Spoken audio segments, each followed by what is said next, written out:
Welcome back, Blade fans. And before we get started, a big thank to everybody that participated in my 2,500 subscriber giveaway. And congratulations to the winner, Gary Jurowski.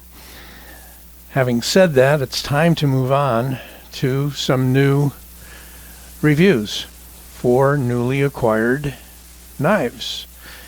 And I decided to pick up a Cricut. Hadn't bought a Cricut in a long time. Columbia River Knives and Tools, that is. And this happens to be a button lock, and it happens to be a design by Brian Tighe, who makes some really outstanding custom knives, $600 and up. This is a replica of one of those. It's called the BT Tighe Fighter. Brian Tighe Fighter. And the thing I liked about it was that I did see the earlier model, which was smaller with a drop point blade. And this one got my interest mainly because of its size. It was more a size that I wanted to see. It's coming in at like 3.65, 3.68 inch blade. And we're going to measure it up in just a moment. But let's take a look at it first. It is a smooth operating button lock with a flipper tab and thumb studs, double thumb studs, a little bit of jimping on the spine of the blade near the tang. Got a handle of glass reinforced nylon, FRN or GRN, whatever you want to call it. It is nicely scalloped when they mold it to look very much as though it was machined. Got a nice stainless button that is easy to actuate.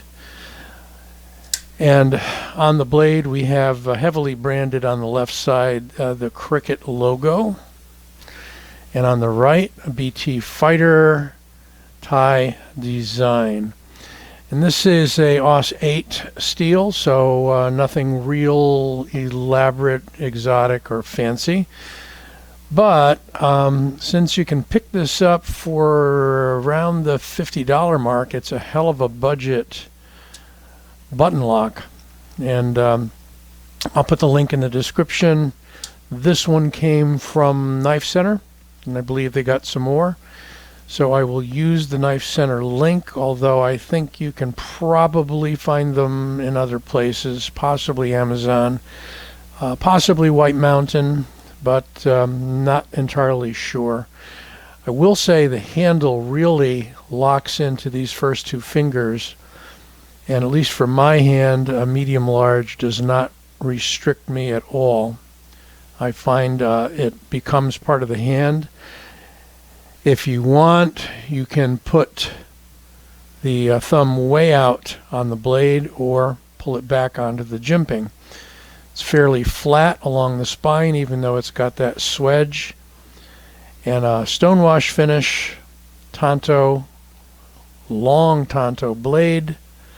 Long meaning that it's not the stubby variety. And it tends to drop. So almost what you'd call a drop point Tonto, if that's such a thing. Huge lanyard hole in the back. You can put a whole bunch of cord back there, but I think it's mainly aesthetics, you know. Certainly it can be functional for a lanyard. And now when we look at the clip, that is a very interesting clip and reminds me of some custom knives with that widely spaced two attachment points. And it looks like it will flip, which is a very cool thing. It's got two standoffs that raise it up, and it is a fairly thick metal clip. Has a ceramic ball in the end, and does seem to go in and out of the pocket pretty smoothly.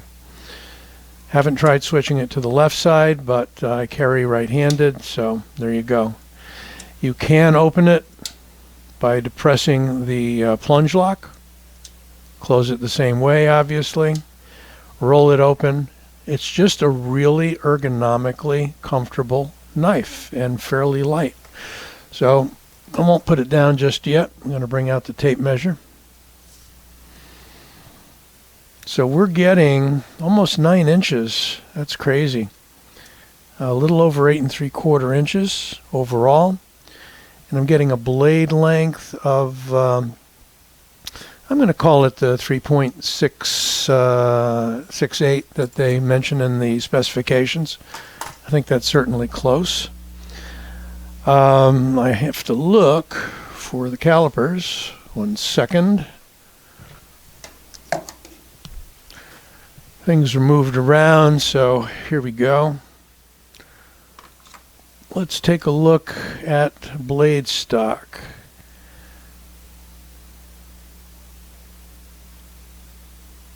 Jumping around a bit, see if I can get a better grab on it. 3.2 millimeters.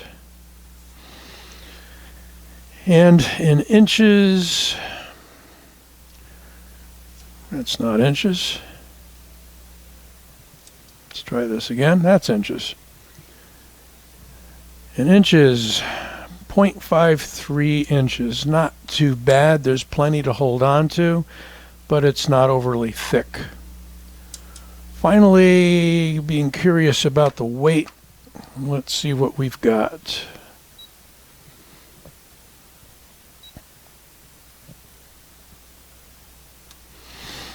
And we have 4.95 ounces, almost a 5-ounce knife. And I'm not sure if they're using any weight relieving. What we've got is hidden liners, completely enclosed by the FRN, and there's no weight relieving in those liners that I can see. So hence the slightly heavier weight, but just a skosh under 5 ounces. So really not too bad. I mean, it's not going to be a sinker in your pocket by any means. See what it looks like next to a recently given away knife, the Civivi Cogent. So we've got a larger knife in the BT Fighter for sure, at least an inch longer overall than the Civivi. Civivi is one of the hot knives of 2021, for sure. And while we're doing comparisons, Griptilian.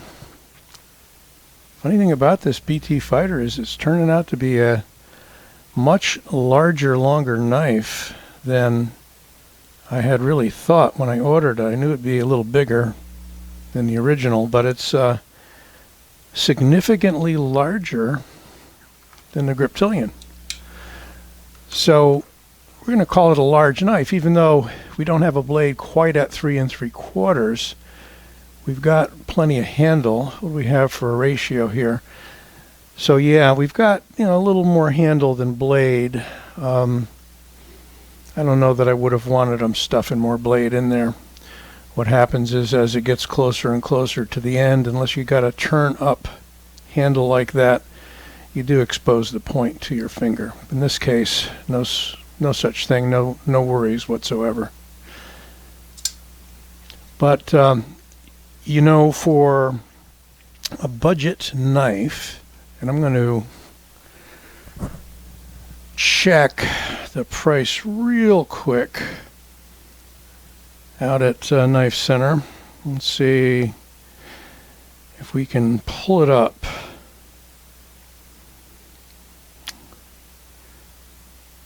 I don't know if I'm going to get it quick enough. Maybe. All right. So, Columbia River, at their website, is listing it on sale at $55, originally $79.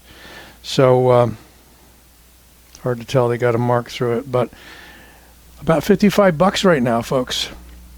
I would say that is a really good deal.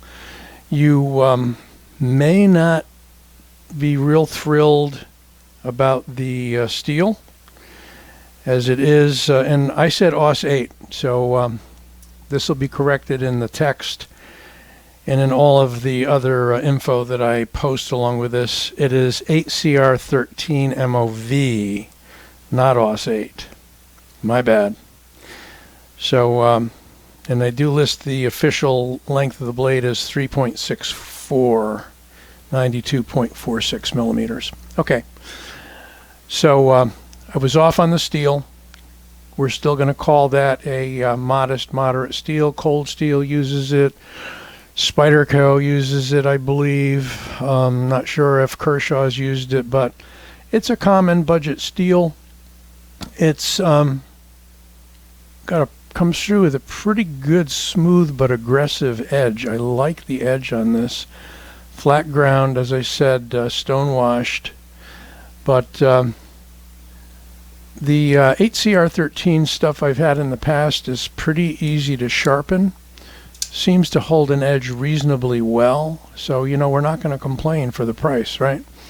I think it's a very unique knife to pick up for 55 bucks. Definitely recommended.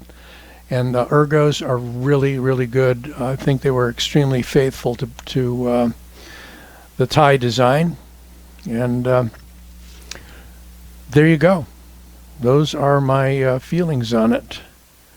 Another quick look around, in case you missed it the first time. You may not like the heavy branding.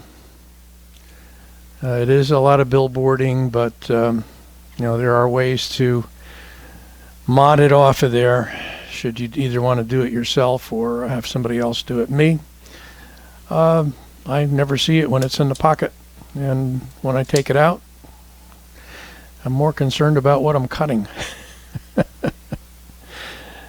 So that is the Columbia River Knife and Tool BT Fighter, designed by Brian Tighe. Hope you enjoyed this video. Don't forget to give it a like and subscribe. If you haven't already, pushing for 3,000 subscribers. Should hopefully get there soon. And then the next big mark's going to be 5,000 with another giveaway. Be well and take care.